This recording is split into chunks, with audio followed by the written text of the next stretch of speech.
comment est-ce qu'aujourd'hui vous qualifieriez la situation de la presse ici en Tunisie, la santé de la presse?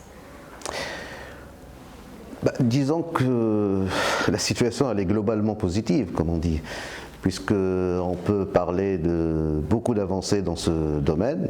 La liberté de la presse, elle est garantie bien sûr par la Constitution et par les lois en vigueur, et elle est respectée par toutes les institutions, les autorités indépendantes, par la société civile, les partis politiques, et je pense que dans ce domaine, on a réalisé de belles avancées par rapport à ce qui existait auparavant. Alors, bien sûr, toute avancée peut engendrer des problèmes, et certainement, il y a certaines difficultés dans ce domaine qu'il faut régler. Qu'est-ce qui pourrait être amélioré aujourd'hui dans le monde des médias en Tunisie, selon vous? Au fait, vous êtes à la télé et vous voyez une émission, oui. Est-ce qu'il y a encore des choses qui vous choquent ou qui vous dérangent? Non, personnellement, rien ne me choque, puisque c'est un processus nouveau pour les Tunisiens. C'est un apprentissage dans le cadre de la liberté qui peut engendrer, comme je le disais tout à l'heure, certains problèmes. Mais et c'est tout à fait normal et logique, je pense, qu'il y ait ce genre de problème. Alors, le rôle de la société civile, le rôle des autorités, le rôle de toute personne responsable, c'est d'arriver à trouver les solutions aux équations qui existent et de trouver les compromis nécessaires entre, bien sûr, la liberté en tant que droit et la régulation qui ne doit pas porter atteinte au principe de la liberté. La régulation, bien sûr, elle va porter sur la transparence, sur les modalités de diffusion, etc. Mais sans, et ça je le garantis en tant que ministre, sans porter atteinte au principe même de la liberté.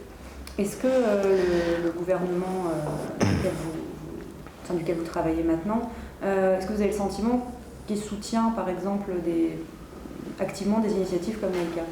Est-ce qu'il a à cœur justement la défense de la liberté de la presse? Oui, bien sûr. Sauf que maintenant, il y a différents points de vue en ce qui concerne le nouveau statut de la AECA, parce qu'il y a un projet de loi qui a été présenté devant l'Assemblée des représentants du peuple par le gouvernement, qui, suite à mon arrivée aux responsabilités, j'ai remarqué que ce n'était pas vraiment le projet auquel aspiraient les gens du métier, d'une part. Et puis, il y a une proposition de loi déposée par des députés qui concerne un autre projet. Alors, la question maintenant que je vais essayer à laquelle je vais trouver une solution, c'est trouver donc des compromis entre le projet et la proposition de loi afin justement de trouver les solutions et des compromis concernant les attentes des gens du métier. Est-ce que c'est compliqué justement de refaire confiance en les hommes politiques, les femmes politiques? C'est compliqué pour la presse et le monde des médias Mais vous savez, la relation entre politique et les gens du métier, comme on appelle ça, les gens de la presse, de l'information, c'est toujours compliqué. C'est pas seulement en Tunisie, c'est un peu partout dans le monde. Il y a toujours quelques tensions, quelquefois. Mais je pense que ma venue aux responsabilités va faciliter les choses, puisque moi-même, je suis issu de la société civile, un fervent défenseur des droits et des libertés depuis des décennies maintenant. Pourquoi est-ce que vous avez accepté d'entrer au gouvernement ? C'est une conviction personnelle qui stipule que le paysage politique tunisien manque en quelque sorte certaines compétences. Et je pense que les gens qui arrivent de la société civile peuvent alimenter le débat public et peuvent meubler, entre guillemets, certains postes ou certaines responsabilités pour justement élever le débat et trouver les solutions nécessaires au pays dans les différents domaines. D'ailleurs, je le dis souvent, il ne faut pas qu'il y ait cet esprit de rupture, en quelque sorte, entre la société civile et la classe politique ou les autorités. Au contraire, ils ont un rôle complémentaire et je pense que la société civile doit jouer son rôle, bien sûr, c'est-à-dire le rôle de la vigilance, de l'alerte, etc. Et les autorités doivent être à l'écoute pour justement arriver au compromis nécessaire. En quoi est-ce qu'il est particulier ce jumelage-ci ?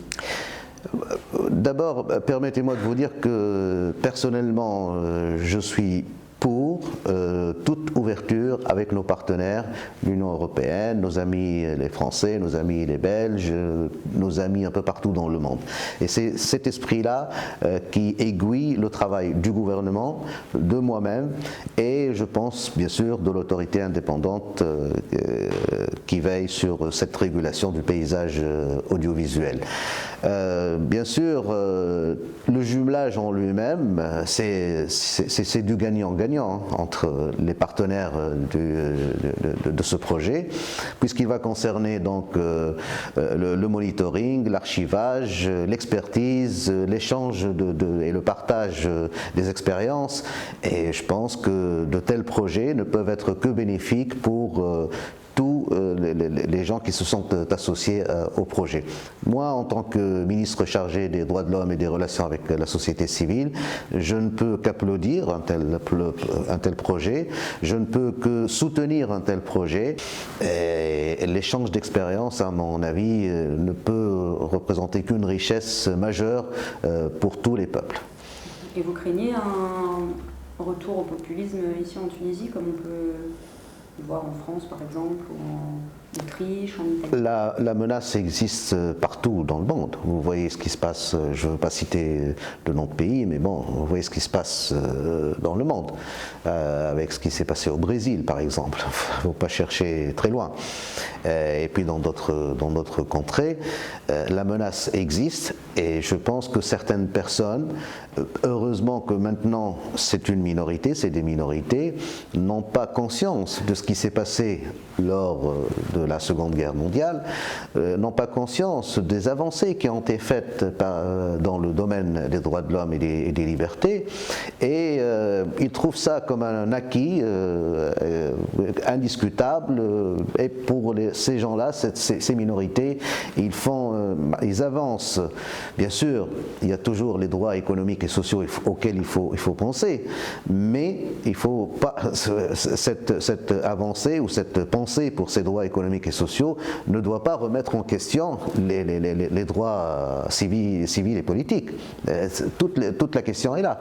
Et donc je pense que il y a un travail de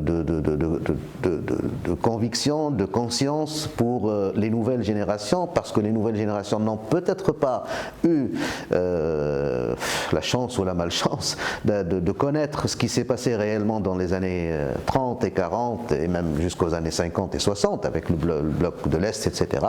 Je pense qu'on fait des avancées considérables, l'humanité fait des avancées considérables dans le domaine des droits de l'homme qu'il ne faut pas remettre en question.